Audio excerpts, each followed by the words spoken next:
तुम्हें लगता है कि पृथ्वी इस सब के डर से नीति के साथ अच्छे से पेश आएगा? वैसे भी पृथ्वी नीति के साथ कैसे पेश आता है उससे हमें क्या फर्क पड़ता है? हमें तो फर्क पड़ता है इस पेन ड्राइव से, जिस पेन ड्राइव में पृथ्वी की सारी कॉन्फिडेंशियल इंफॉर्मेशन है। वैसे भी 30 मिनट है सबके पास एंजॉय करने के लिए, उसके बाद तो सबका बैंड बजने वाला है।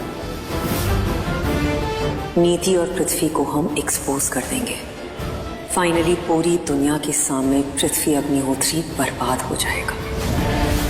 आने वाली प्रोमो में आपको देखने मिलने वाला है फाइनली पृथ्वी और नीति का डीएन। जी हाँ, संजू करेगा एक्सपोज पेन ड्राइव का सारा वीडियो दिखाकर। लेकिन क्या पृथ्वी और नीति इस चीज के लिए है तैयार? आखिर क्या होने वाला है इनके साथ में? जो भी हो, कहानी का अगला पड़ाव आ चुका है जहां पृथ्वी और नीति का डीएन करेंगे पार्वती और संजू मिलकर।